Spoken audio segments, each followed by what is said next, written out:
Olá, tudo bem com você? Eu sou Milton Jung. Seja muito bem-vindo ao Pacto com o Futuro. Tudo o que você precisa entender agora sobre ESG. E como sempre, ao nosso lado aqui no podcast, eu tenho o Carlo Pereira, CEO do Pacto Global da ONU no Brasil. Tudo bem com você, Carlo? Milton, tudo bom? Espero que esteja tudo bem com você também. Uma alegria estar aqui, como sempre, ainda mais com a nossa convidada, que é uma pessoa que está sempre com a gente, sempre comigo, a quem eu agradeço muito por estar aqui.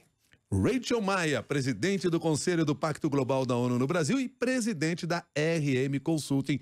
Rachel, tudo bem com você? Muito obrigado por estar conosco aqui no podcast. Satisfação estar aqui com vocês, satisfação estar aqui a convite do Carlo, CEO do Pacto Global da ONU, fazendo uma breve apresentação inclusiva também. Rachel Maia, 1,83 m, negra, de pele retinta, vestindo totalmente um blazer preto e de tranças até a cintura. Prazer. E já que você trouxe essa inclusão, eu me obrigo a dizer que sou um homem branco de olhos claros, cabelos lisos e estou vestindo uma blusa azul marinho. E não tenho os cabelos tão belos quanto o da Rachel. Carlo. É isso aí, eu também fazendo, a Rachel sempre nos lembrando e nos ensinando, né? Bom, eu sempre digo nessas horas que eu sou um homem branco, 1,81 m, né? Olheiras profundas, barba por fazer, cabelo por cortar e uma barriga por perder, com a filhinha de 2 anos que eu tenho. É nesse ritmo que eu tô. Amo demais! E nós vamos conversar hoje sobre a importância dos conselhos administrativos das empresas para que pautas de diversidade, combate à desigualdade avancem dentro das empresas, todas aquelas pautas que estão dentro do guarda-chuva do ESG. Começo logo perguntando para você, Rachel, se os conselhos de administração estão conscientes deste papel. Os conselhos de administração estão numa jornada de transformação. Porque até ontem, Milton e Carlo, nós não fazia parte da agenda. Quando eu digo até ontem, nós estávamos tratando de resultados, estrategicamente falando. Era nose in, hands out. Nariz totalmente incluído naquele processo, onde era aquele universo da empresa, e as mãos completamente fora da operação. Então, este era o tratar do processo. E agora nós temos a certeza, em especial, não só pelo S do ASG, do ambiental, social e a governança, mas a grande umbrella, o grande guarda-chuva dos direitos humanos nos traz a responsabilidade aonde eu tenho que falar do resultado, mas eu tenho que falar de pessoas sobre a estratégia. E isso é um grande aprendizado, aonde nós temos que trabalhar com muita humildade, como conselheiros. E isso nos força, Milton, desconstruir para construir novamente. Carlo Pereira, você participa sempre aqui dessa nossa conversa. O tema hoje dos conselhos administrativos, como está sendo tratado dentro do pacto? Milton, a gente, como a Rachel trouxe, né, um tema que até ontem não estava nos conselhos, né? Até mesmo, né, Rachel, na diretoria executiva. É um tema que entrou na liderança muito recentemente, né? Eu costumo dizer, Milton, que a liderança empresarial está saindo do armário, né? E que armário é esse? O armário da humanidade, né? Que eu prefiro acreditar, né, Rachel? Eu sei que você concorda comigo também, de que a liderança empresarial, ninguém está ali querendo promover alguma maldade, né? Todo mundo quer sair de casa e, por meio do seu trabalho, fazer o melhor para o mundo, né?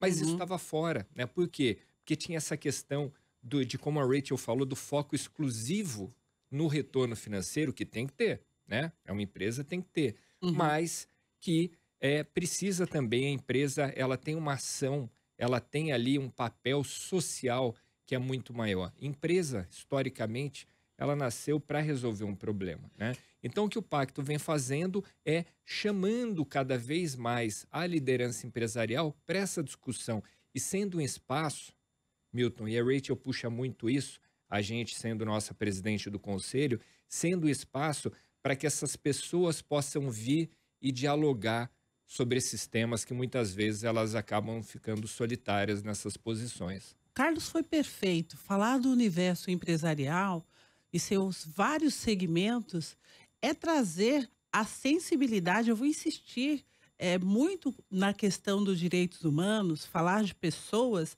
falar da estratégia, mas é olhar de uma forma aonde, quando eu não as tratava da forma que eu deveria, incluí-las dentro do processo, não só figurativo, mas também como decisor e transformador, hoje eu tenho que fazer dessa forma.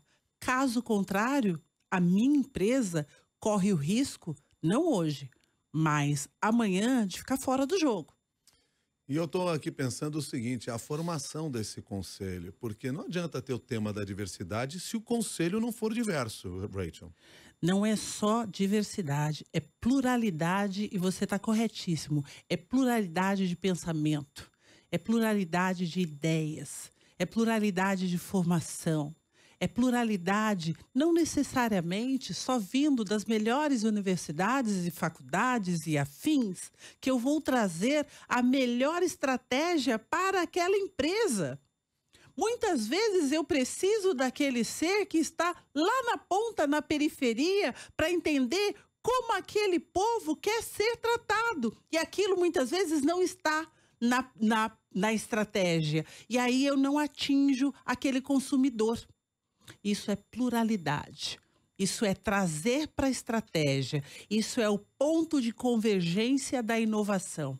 Isso também é estratégia. Isso é pontos que ontem nós não tratávamos. Não, e o que é, complementando a Rachel, né, Rachel? Eu, por exemplo, Milton, hoje, fazendo parte, inclusive, muitas vezes por meio de convite da Rachel, né, fazendo parte de comitês e conselhos de administração, né, por conta dessa pluralidade de pensamento, né? Então, eu sou uma pessoa que eu sempre trabalhei com sustentabilidade, né?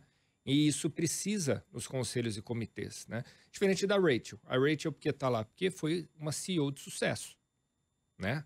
Então, assim, esse é o perfil que você tem em conselho de administração. CEOs, CFOs, né? Pessoas de sucesso, né? Então, a Rachel, ela foi muito nesse viés também, né? Claro, também tem um marcador identitário, uma mulher negra, mas, sem dúvida, veio por esse viés clássico do CEO de sucesso, que faz parte de um conselho de administração.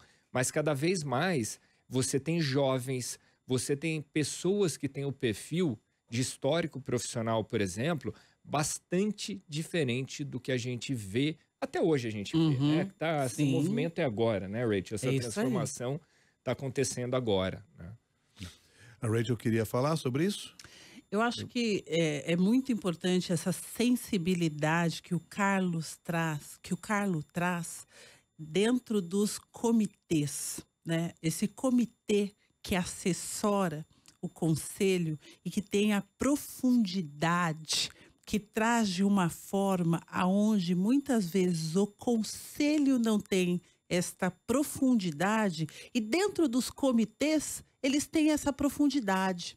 Então, quando eu disse, Milton, logo no início, que parte da transformação do CA, do Conselho, é a humildade de ouvir, a humildade da escuta. Isso também é parte da transformação. Me permita até entender uma coisa, para que a gente possa também pensar sobre esse assunto, sobre esse papel do Conselho Administrativo dentro de uma empresa. Ele é que traça a estratégia? Ele que traça a estratégia da empresa. Ele é o colegiado máximo da empresa. Sim. Ou seja, todo esse debate que nós temos do ESG tem que estar lá dentro. Opa, com certeza. Mas eu vou provocar um pouco mais, Milton. Todo este debate dos direitos humanos, porque a gente tem que tomar bastante cuidado. O ambiental, o social, a governança, o econômico, climático, tudo tem que estar passando dentro de um estratégico, que passa dentro do conselho, mas que é assessorado pelos comitês, que é ouvido pela diretoria executiva. Porque você não pode fazer de uma forma aleatória. Isso, então, está tudo conectado. Um ouve o outro que depois toma a decisão. Então, nós temos todas esse value chain, né? Então, são correntes aí conectadas. E o conselho administrativo, tem o conselho fiscal também, que tem a conexão com os investidores e os acionistas. Estas são as conexões, que tudo vai para o crescimento da empresa. Só que aqui nós temos um grande ponto, que é a parte social, que é a parte de pessoas, que é a parte do humano, que você trouxe logo no início, que antes nós não tínhamos voz e vez. E hoje nós temos que abrir um grande espaço, e aonde, por exemplo, a Resolução 59 nos traz de forma objetiva e direta. Se eu não trouxer na estratégia pluralidade na liderança, você vai ter problema, incluso se você cotar a sua empresa na Bolsa de Valores. Esses índices, agora, eles devem estar explícitos. E se não estiver explícitos, quando chegar no conselho, isso não passa. É isso. Ô Milton, o que eu queria explorar um pouquinho mais, escutar um pouco mais da Rachel, né? Que é algumas coisas que ela trouxe aqui, né? Humildade que o conselho tem que ter. Porque, de fato, né? É de uma complexidade, principalmente as grandes empresas, grandes corporações, de temas que tem que tratar, que não tem como você ter ali, por mais brilhantes que sejam, mas você ter ali 8, 9, 10 pessoas, ou até um pouco menos, que vão entender de todos os temas, né? E ela comentou aqui da necessidade dos comitês, né? E aí eu queria explorar um pouco mais, Rachel, que em várias empresas hoje existe um comitê de sustentabilidade, o comitê ESG, alguma coisa relacionada a isso, né? Uhum. E eu queria, até porque existe, né, também um movimento ali dentro do IBGC mostrando a importância desse comitê, né? Como sendo ali um comitê que tem que ter. Uma grande corporação hoje em dia, ao meu ver, tem que ter, para conseguir subsidiar os conselheiros, as conselheiras, com informações necessárias para a tomada de decisão nos temas ambientais, sociais e de governança. Uhum. É assim, o IBGC, o Instituto Brasileiro de Governança Corporativa, ele vem fomentando esta transversalidade do Comitê de Sustentabilidade, que não seja apenas para um veio, porque muitas vezes as pessoas se equivocam, né? Que é só para o climático, que é só para o ambiental. Isso é o equívoco dentro das empresas. E ela não está para a sustentabilidade, ela não está só para o ambiental ou só para o climático. Ela está para uma economia sustentável. Ela está para um resultado sustentável. É isso que é a sustentabilidade dentro da empresa. Então, essa transversalidade, o processo de governança, por isso que ela tem que estar sobre uma base de economia. Porque senão ela por si só, ela não se sustenta. Este processo que tem que estar muito bem esclarecido dentro das empresas. E é por isso que nós precisamos inovar com mentes plurais.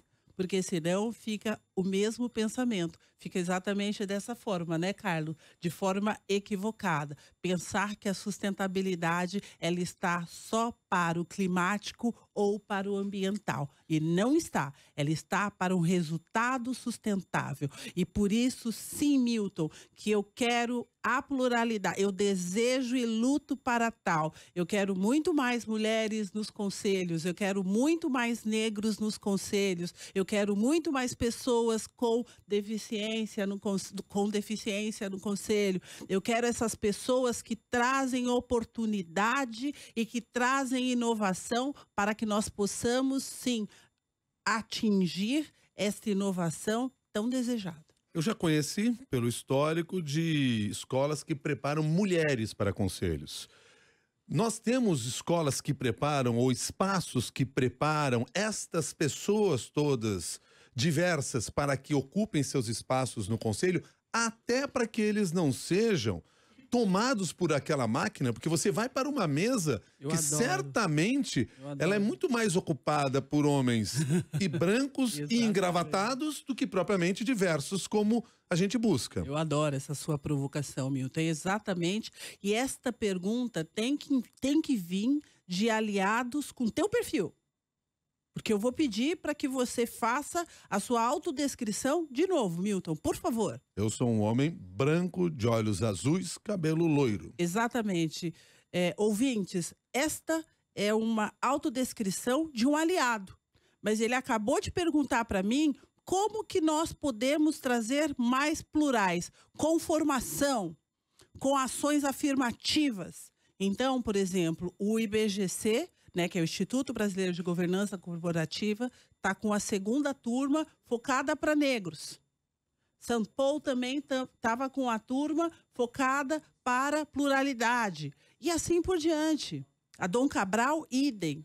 Então, sim, nós temos instituições que fazem ações afirmativas para que nós possamos inserir esse tipo de pluralidade também em conselhos. É necessário estudar, é necessário conhecimento. Conhecimento é poder para que você possa contribuir na estratégia. Mas qual que é o outro lado? As empresas, investidores e afins têm que abrir oportunidade. A palavra aqui da vez é oportunidade, Milton. Não, lembrando, né, Milton, que você trouxe aí de uma maneira mais indireta, mas falando com números, né? O que a gente tem hoje é isso, né? A gente tem, dependendo do estudo, dependendo do recorte que você faz, né? Mas não vai variar tanto assim, mas a gente tem basicamente nos conselhos 90% de homens brancos de meia idade. Exatamente. 90%. Esse é o conselho, né? E aí quando a gente vai para mulheres, né? A gente vai para quem? Para mulheres brancas, né? Então até por conta, né, da questão estrutural no Brasil, o que a gente teve, como você bem comentou, não é à toa que você se lembra de movimentos voltados a mulheres, porque você de fato tem um movimento para mulheres em lideranças que hoje está mais maduro, né? Então você já tem há mais tempo, mas tem sim vários, inclusive hoje vários, para mulheres negras conselheiras, né? Então o tema está amadurecendo, mas quando a gente vai, e aí, Rachel, eu nem sei esse número, tá? Se a gente perguntar quantas mulheres negras em conselho a gente tem, é muito Além pouco. de você? Eu tenho um book de mulheres pretas preparadas para o conselho. Se vocês quiserem indicação, contatem a RM Consultem, que este book está pronto. Eu já fiz indicação, já consegui colocar 2 mulheres negras, uma em conselho fiscal, outra em suplência, e assim a gente vai. Eu sei que é um trabalho de formiguinha, mas nós não podemos desistir. Somos poucas ainda? Sim, somos poucas, mas nós não podemos desistir de passar pela arrebentação. É isso. Carlô, nós estamos fechando aqui o nosso podcast. Uma última questão sua. Não, o que eu queria... A Rachel comentou isso, né? Que é muito importante, Milton, se me permite fazer mais um comentário do que uma pergunta, né? Nesse sentido, né? De que muitas vezes a liderança, por conta de vieses conscientes ou inconscientes, né? De falar, olha, mas é difícil, né? E a Rachel colocou aqui muito claramente, né? Hoje tem várias organizações que você quer e precisa ter uma mulher negra no seu conselho. Tem muita gente, né? Cada vez mais entrando, mas muita gente disponível com perfis que você não acharia em lugar nenhum, né? Então isso é de uma potência muito grande. E, Rachel, nesse sentido, como a gente faz, você que é uma líder empresarial há muitos e muitos e muitos anos, como a gente faz para mudar essa cultura de maneira acelerada, né? Eu sempre digo, quando a gente olha para trás, dá um calorzinho no coração, né? Porque a gente, de fato, tem mudado bastante, como você mesma comentou, mas quando a gente olha para frente, a gente vê que o buraco ainda é muito fundo, né? Como a gente muda isso mais rapidamente?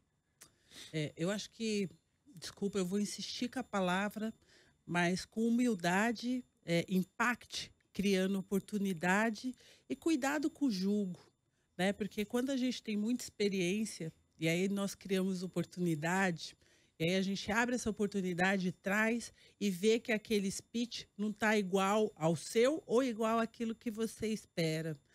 A inovação é o novo, é o transformador. Cuidado, dá espaço. Essa é a transformação. Rachel Maia, muito obrigado pela sua gentileza de estar conosco aqui neste projeto do Pacto Global da ONU no Brasil. Muito obrigado mesmo. Obrigada a você, Milton. É uma satisfação. Gostaria de agradecer, Carlo, por ter me dado essa oportunidade de estar aqui, mas eu não vou sair sem falar do Instituto Capacita. Me desculpa estar aproveitando essa oportunidade. Eu acredito que educação, conhecimento é poder. O Instituto Capacita-me, ele foca na educação e empregabilidade. Aqueles que quiserem apoiar educação e empregabilidade, é só contatar aqui a CBN, que todos os dados vão estar aqui na CBN. É isso. Perfeito. Rachel, muito obrigado. Carlo, nos encontramos no próximo episódio? Com certeza. Carlos Pereira, CEO do Pacto Global da ONU no Brasil. Rachel Maia, presidente do Conselho do Pacto Global da ONU no Brasil, presidente da RM Consult, participaram do Pacto com Futuro. Tudo o que você precisa entender agora sobre ESG. Até o próximo episódio. Muito obrigada.